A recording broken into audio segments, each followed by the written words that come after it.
I got to tell you, if I hadn't skipped Monday's video, I wouldn't be here tonight. I don't know if this is the autoimmune patient's dilemma every year. Am I getting sick or am I just not feeling good today? And I never know. I never know unless I get full blown sick. I never know if I'm just fighting something off, but I have had the damn chills all day and it just hasn't been the best week physically.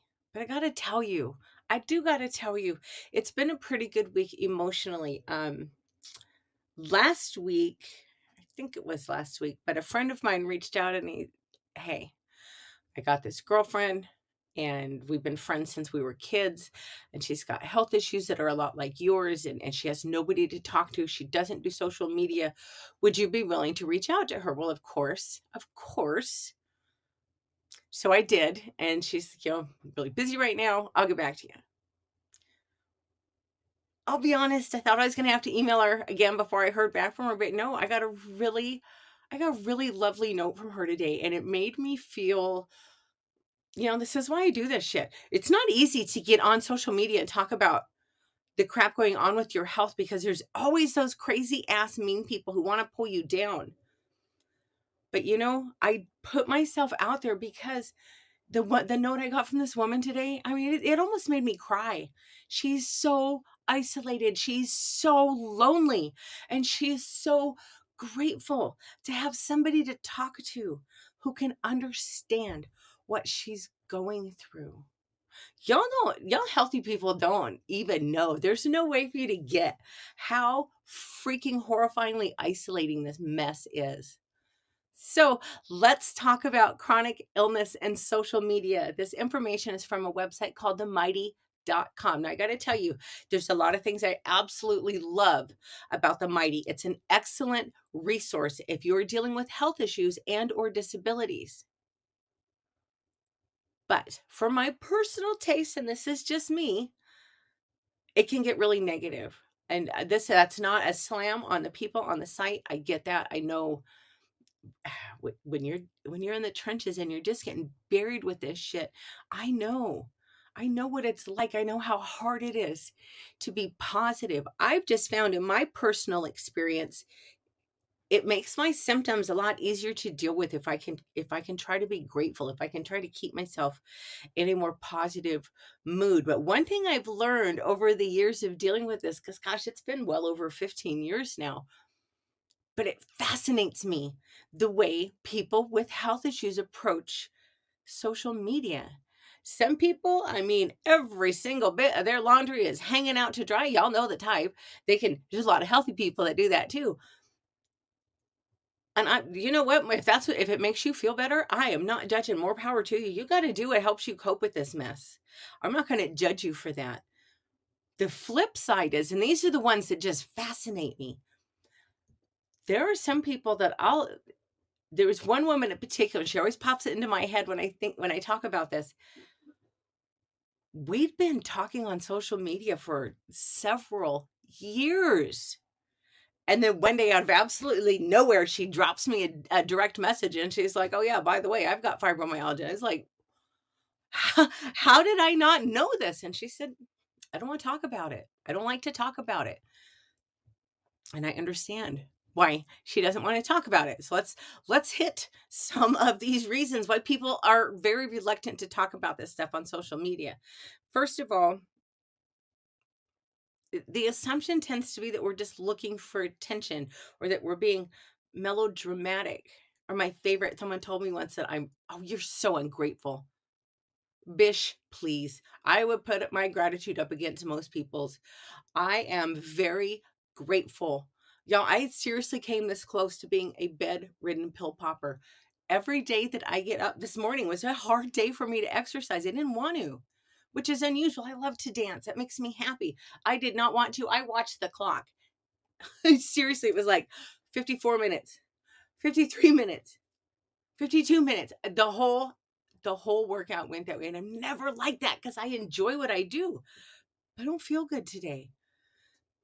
But I'm grateful. I was really grateful that I was able to make that choice. I was grateful that as much as that hour sucked, And it usually doesn't. But as much as it sucked this morning, I still did it. The reason I push that hard on the tough days is it gives me a sense of control I don't have otherwise. But anyway, back to my point. People think that we're being whiny. Well, I'll be honest. Sometimes I am being whiny. Yes, you bet your ass I am. If you dealt with what I have to deal with, most of you would be a hell of a lot whinier than I am. People think we're lacking faith. I'm not lacking faith. It's my faith. It's my faith in God that gets me through this. It's my faith that, okay, today sucks, but tomorrow's probably going to be better. My faith is what gets me through this. So don't tell somebody. You should never judge anybody else's faith. You ain't got no place to be doing that. You are not the one to make that call. But sure as hell don't do that to someone who's dealing with a lot of issues. You have no idea what their faith is like. I'll tell you, there's a lot of days my faith is what keeps me hanging on, just fingernails dug into what's left of my sanity. You got to have faith. You got to have belief that it's going to get better. You got to have hope. People think that we're weak. Well, okay, I'm definitely not the physically strongest person, but I would put my mental fortitude up against damn near anybody's. And I mean that quite literally, damn near anybody's. And finally, people think we're crazy. Well, you deal with this shit for 15 years. And let's see how good your mental health holds up. A lot of times we don't talk about it because there's a tremendous amount of sadness involved. Our lives have changed dramatically. Simple activities suddenly become draining. I love to take baths. I like to take baths instead of showers because it's about the only time that my legs don't hurt. So I clean my bathtub 2 or 3 times a week. But there's days when it's like, oh, I want a bath, but I know if I do this, I know I'm going to just be achier. And so there's this weird balancing act of, okay, if I do this, then what's going to give over here? It's really frustrating to live. I mean, we all have choices and all of our choices have consequences. But when you're dealing with health issues, those consequences become a lot more apparent. You can't deny a lot of them. We get to where we're utterly, utterly exhausted. I've been so tired before that, I mean, seriously, my eyes are starting to roll back in my head. I've gone to work like that. Not because, just because there gets such a stigma if you miss a lot of work. You know that. All y'all know that. Anybody who has a damn job knows that. Doesn't matter if you have health issues. It doesn't matter if you're on record with your employers having all this crap going on. I mean, I've got family medical leave protection. Sorry, I should have pulled my hair back. But there's still a lot of stigma that goes with it. So it's hard for me to rest. Then we get, I can't speak, what we call pain insomnia. And that's when you're so gosh damn tired and all you want to do is sleep, but your body hurts so bad that you ain't getting any sleep. We grieve. There's a tremendous amount of grief that goes into this, into dealing with this. I spent a lot of years being really pissed off and bitter. Guess where that got me? Nowhere. But I spent a lot of time being angry and bitter because I didn't have anybody to turn to. I didn't have anybody out there to say, you know what?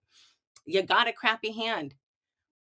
But here are the things that you can do to help make your life a little bit easier.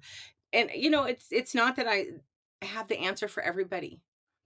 But I will tell you, every person with health issues that has taken my advice, I've never, ever had anybody come back to me and say, you were wrong. Every one of them is very sheepish. Oh, you were right. I should have listened to you sooner. I know I'm right because I've been there.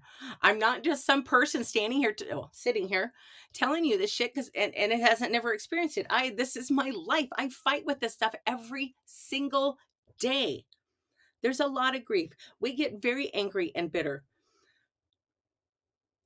And if you're the one who's there, and I don't care what you're angry and bitter about, everybody goes through that. You're entitled to be angry and bitter. I'm not going to sit here and tell you, oh, you shouldn't feel the way. Yes, you should. If that's how you feel, then you need to process that. So you need to accept those emotions and you need to find a way to work through them. But what you can't do is you can't dwell on them because it's just going to make everything so much harder for you. And I know that from experience. Dealing with chronic pain, it's already very isolating. It's hard for me to make plans. I have no idea how I'm going to feel tomorrow. Certainly don't know how I'm going to feel in a week or 2 weeks. The best I can do is give you an optimistic, well, I'd really like to. I will tell you, I have to feel really shitty not to go out and have somebody serve me dinner and cocktails. But there's been many times when I do feel crappy enough that I don't want to go out. I don't want to leave the house. I don't want to face the world. So it's really isolating. We know that we're letting people down. I used to My friend circle shrunk, which is it's so crazy. I'm not in high school, for God's sake. I've been out of high school for a very long time, let's face it. But my friend circle shrank so much because people would get angry with me when I would have to cancel plans. Oh my God, Courtney, you're such a flake. Terribly sorry that my health issues are so inconvenient for you. But that's what we deal with.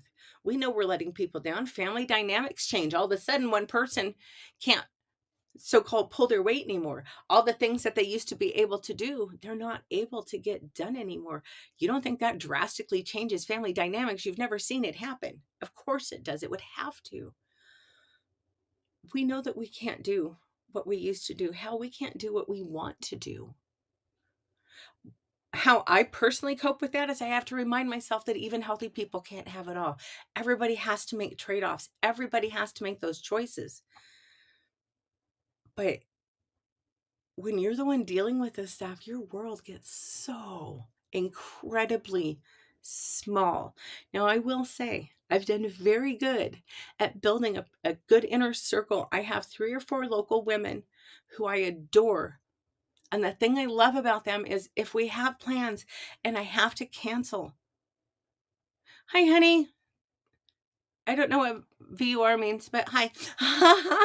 um, but they know if I have to cancel, they know it's not about them. They know I'm not trying to dodge them. Look, I don't have the time, energy, or patience to blow smoke up your backside. If I've made plans with you in the first place, it's because I enjoy your company and I would genuinely like to spend time with you. So if I have to cancel, don't be a jackass about it. It's not about you. And in fact, well, I'm getting on a roll here. In fact, if you are friends with somebody who has a lot of health issues and they have to cancel plans, and it's not like a concert or something that you can't, it's just a once thing, you can't redo it. Instead of being a jackass and getting all pissed off and pouty about it, why don't you say, you know what? I am so sorry that you don't feel good. How about I'll go pick up whatever you want for dinner. I'll come over and we'll just hang out and watch TV. We'll watch a movie and then go over there and be a low maintenance guest. Don't expect them to wait on you. Oh, I'll tell you right now, you wouldn't you wouldn't last in my house. I would flat throw your ass out. I'd accept your dinner. But if you're going to be all bossy and try to no, if I wanted to do things, I wouldn't have stayed home. I would have gone out.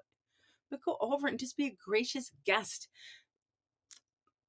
My closest friends, this might sound really weird, but my very closest friends are the ones who can come over here and we can sit here for hours and just have a comfortable silence. We don't have to talk. We don't have to fill it with anything. They just, I'm going to cry. I'm going to cry. No, I'm not going to cry because this is a dumb thing to cry about. It's just a positive thing in my life. But I do have a few friends, not a lot. I do have a few friends who they can just come over here and just be with me. Just let me know I'm not alone. That is such a huge gift that you can give somebody. But most people don't. um, Another reason why people don't like to talk about health issues on social media is judgment. Healthy people can kind of be jackasses. A lot. Sorry, but it's true. Actually, why the hell am I sorry? I'm not the one who's being a jackass. But for someone like me who has so-called invisible illnesses, there's even a website. But you don't look sick. What exactly does that mean? I have chronic illness. I deal with chronic pain. Am I supposed to just schlep around looking like an unmade bed so that you can feel better about yourself? It's not going to happen. I don't pull myself together for you. I pull myself together for me. There's a lot of days when that gives me the only sense of a normal life that I have all day. Think of how crazy that is. But you know what? We understand those of us dealing with this, we know it's hard for you to cope. We get that you don't understand. Well, come on, Courtney, how sick can you be? You exercise all the time. You look fine. Sometimes I think the exercise honestly is more stubbornness than anything else. Now I have pulled way back because they told me I had to. I was doing way too much. Well, not too much, but too strenuous. So I had to pull way back, and that was so hard for me. And all it felt like was, crap, you guys are making me give up another thing that I love. What am I supposed to do now? Well, I'm very fortunate in that I just like choreography. So when I had to give up my cardio kickboxing, I stepped into belly dance, which I know they sound very worlds apart, but the cardio kickboxing that I did had a lot of dance element in it. That's what drew me to the program in the first place. So when they were like, yeah, you can't do that anymore, but you need to lower your stress. I remember very well, I'm sitting in the doctor's office and I'm already bawling because I didn't like what he was telling me. My whole endocrine system was completely crashed. And we're going over this, and he's, and you can't do your cardio kickboxing. And now I'm really crying. And he's like, but you need to lower your stress. I was like, dude, you just took away my stress outlet. What the hell do you expect me to do? Right? To tell you, I had to be open-minded. I had to be willing to explore other things. And a friend of mine mentioned belly dance, and by golly, I fell absolutely head over heels in love with it. And big bonus, it's been so beneficial for my body in a therapeutic perspective that my MD has started recommending it to other chronic pain patients. And I think that is very damn cool. But there is a lot of judgment we keep to ourselves because we don't want to be perceived as whiny. We don't want to burden. I have a girlfriend who got really mad at me a few years ago. She's like, quit blowing me off. I know you're not okay. I can tell. We're on the phone. I can tell you're not okay. Stop blowing me off. That pisses me off. I want to know how you're feeling. And I said, you know what? I get that. But what you need to understand, I don't want to focus on it enough to be able to explain it. Now, she wouldn't do this to me because we've been friends for years. We're very close. She's truly one of the women I'm closest to in the world. Sadly, she doesn't live anywhere near me. But, oh crap, what was my point? I had one. Damn it, I hate that. That's brain fog in action. That is brain fog in action. See, I don't remember. Damn it, that's so embarrassing. What are you going to do? A lot of us don't like to talk about it because people are belittling. This is a really, really big problem. Now, I'm pretty generous with other people, and I am going to, unless you're just being a flagrant ass, I'm going to assume that even if your approach isn't very elegant, that you mean well. That being said, when you tell someone who lives with chronic pain, who has spent, and this is my experience, is very typical. This is not unusual. We have spent years of our life in doctor's offices going through demeaning, degrading, dehumanizing test after test after test. You seriously start to just feel like you should have a USDA stamp on your ass. They don't treat you like a human being after a while. It's not fun. Until you've been in that position, don't tell someone with chronic pain, well, everybody hurts sometimes. Well, no shit. We know that. We're not stupid. But there's a very big difference between you hurting sometimes and us hurting all the time. And if you don't understand that, I don't really know what to tell you. Don't tell a chronic pain patient, well, you would feel better if you just fill in the blank. If you just lose weight. You don't think we've had those conversations with our doctors? If you would just exercise more. Again, you don't think we've had these conversations with our doctors? And I've actually gotten a lot more reluctant. My Twitter account it's not huge, but it's significant. And I don't talk about this stuff as much as I used to because of the way people act. You would feel better if you just No, I wouldn't. I've been down this road with my doctors. And I've started actually telling people, and it might be rude, but I really don't care at that point. A, are you a doctor? And B, are you my doctor? Because if the answer is not yes to either, or excuse me, to both of those questions, piss off. I really don't care what you think. I don't want to hear it. I don't. Sorry. And I will tell you, if you come at me kindly and graciously, I will hear you out. And there's been people who have brought things to my attention that I was not aware of. But it's the delivery. Don't tell, okay? Don't tell someone that you know with chronic pain, well, you would feel better if you just did this, because you don't know that. You don't know shit. You're guessing.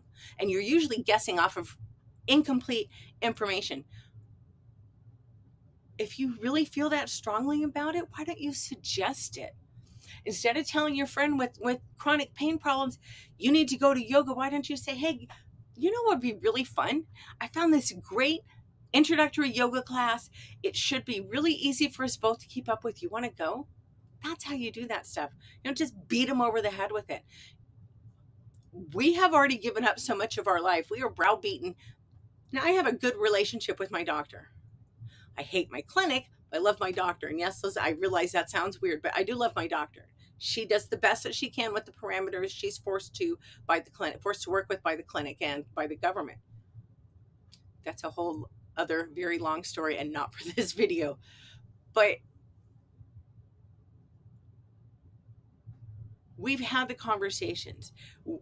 I know what to do. She knows I know what to do, so she never tries to push me anything. If you're dealing with someone and you want to help them, why don't you suggest? Why don't you suggest kindly? And if you're really worried about their nutrition, instead of saying you need to eat better, why don't you like cook a healthy dinner and take it? Oh, hey, look, I made you dinner. If I come over and we'd hang out. That's how you do that stuff. There's, just think about how you would feel. Think about, there's a great meme that said, oh, I'm not going to get this exactly right, but it's something like, don't you think if I was going to make up an illness, I had to come up with something a lot more believable? Show them that you believe them. Show them that maybe you can't understand, but you can have empathy. You can have compassion. Show that person that you have compassion for their situation. You wouldn't believe how far a little compassion, a little empathy will go with somebody. We don't like to talk about it because it's embarrassing. There's not a lot of dignity in having a ton of health issues. And frankly, a lot of the things that we deal with, it's just not polite conversation. If I don't know you really, really, really well, I don't want to talk about it with you. And frankly, nobody owes you a conversation. Okay. I don't give a damn if you're talking about health issues or anything. If someone doesn't want to talk about it, they don't owe you that. I don't give a damn how close you are. They still don't owe you that. You can talk to them about how much that upsets you that they won't open up to you. But you got to remember, they don't owe you shit. Nobody owes you anything. People don't like to talk about their health issues on social media because of a fear of rejection. Because again, you healthy people can kind of be jerks sometimes. Chronic illness is already so isolating by its very nature, and we don't go out much. But when we don't go out much, it's not a reflection on you. It's not. It's another great meme. I do too many memes for a woman my age. But there's another great meme that says, when they finally discover the center of the universe, a lot of people are going to be terribly disappointed that it's not them. Don't be that person. If you have a friend or a family member who has health issues, don't be that person. Try to be kind. Try to understand when they have to break plans. And again, why don't you offer to come over and hang out? I'm not saying go over there and clean their house or anything like that, although that might be a nice thing to do if you have a good enough relationship where you're not going to step on toes. But just go over and hang out. Be low maintenance. Sometimes we just want a body nearby for some companionship. It doesn't mean that we have to talk nonstop. Those of us who do post about it, well, it's important to me to be an advocate That's the main reason I do it, because I remember what it was like when I was first diagnosed, and everywhere that I looked online, it was all just negative, negative, negative, negative, and all these support groups. And I was so excited when I first found them. Like, oh my gosh, my people, these guys will understand, and they did. And this is not a slam on them, but I started to change, and I realized that most of these groups, not all by any stretch, but most of the groups, at least the ones I was finding, it was a race to the bottom. It was a contest pretty much every day over whose life sucked the most. Well, guess what? If that's your attitude, your life sucks. I don't give a damn if you're healthy. If that's your attitude, then your life sucks. I didn't want to live that way. I have some elements of my life that I would prefer not to have. Excuse me, but don't we all?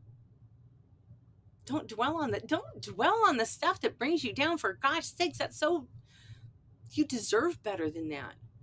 But those of us who do post just want fellowship and friendship. This is really sad. This is so sad to say, but you know what my social life is really? It's Twitter. Of all the social media platforms I chose Twitter. But you know what? I have a really positive, wonderful support system on Twitter, which is such a bizarre thing to say. But I do. If I don't do it often, but if I were to go on Twitter and say, hey, I'm having a bad day, can y'all cheer me up? I would be besieged in the best possible way with thousands. And yes, I know how that sounds, but literally thousands of funny gifs or funny memes, things to make me laugh. That's a hell of a nice gift. That is, to me, that's what social media is supposed to be about. Being social. So for me, that's my big social outlet. But sometimes we just need a sounding block. Sometimes it just gets so overwhelming, and it's just all so damn stupid, and you just need to get it off your chest. Sometimes we just want to feel a little bit normal. What the hell's more normal these days than social media? A lot of us, certainly me, we don't see a lot of people in real life. I work from home now, and y'all, that has been such a benefit for me. It's been tremendous, because like today, I would not have worked today if I had to leave the house. But you know what? I could crawl my achy, sorry ass into my little home office, and I could function, and I got my job done. I wouldn't have gone into the office today, just wouldn't have. I don't see a lot of people in real life. Social media kind of is all I have. God, that sounds really sad, but it's just the truth. You know what? We need an outlet too. We deserve an outlet too. Sometimes you just want to go scream into the void, and social media can be a good place for that. And a lot of times people post about it because they don't want to be forgotten. You know, we're still human beings. We want to be seen and heard. We want to be acknowledged, just like everybody else does.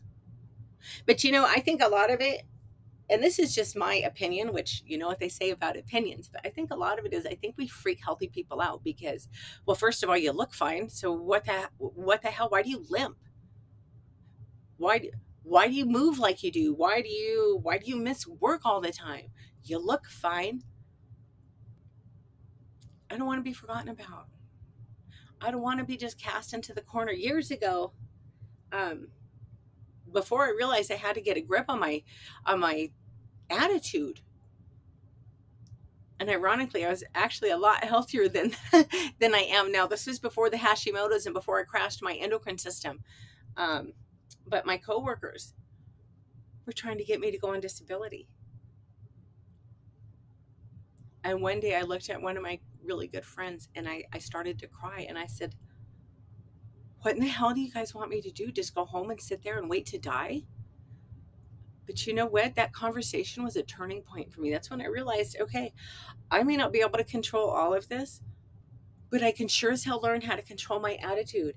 And I should have pulled my hair back. I turned myself from a really negative, depressed person into a very positive person. And until all this COVID crap and losing my mom and almost losing my dad and all this insanity, I was doing pretty damn well. I'll be honest, I'm really struggling with depression this winter, but it is what, 2 years of COVID now. Um, my dad's doing really well, but we lost my mom in April. That sucked. It's a tough year. I'm depressed. I'm struggling.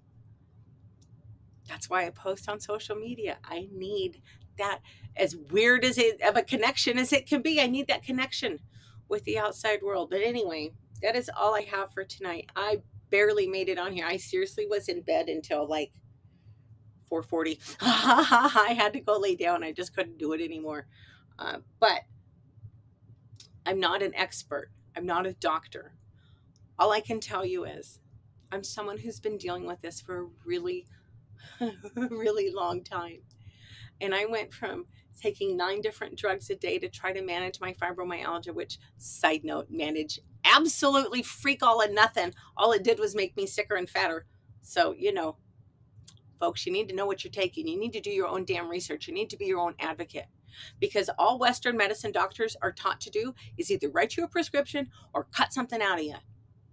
That's all they're taught. That's not a slam. That's not an insult. I think Western medicine certainly has its time and place, but they just don't know what to do with people like us. So I highly recommend, if you're in a position that you can do it, and I know that not everybody is, but if you're really struggling with your health, go see a naturopath. Go find a reputable naturopath. And it's funny because a lot of people will jump on me about on social media when I post about my alternative treatments. But you know what? My MD, my medical doctor, is the one who told me you need to explore alternative medicine, because we're not set up to help people like you. So if you have questions on how to find good alternative medicine, on how the hell do you cope with all of this without going completely insane, drop me a line on Twitter. I try to be very responsive, and it is the only social media platform where I spend any time. So if you want to catch up with me, it's going to have to be on Twitter, at Alaskan Courtney. I do try to be very, very responsive.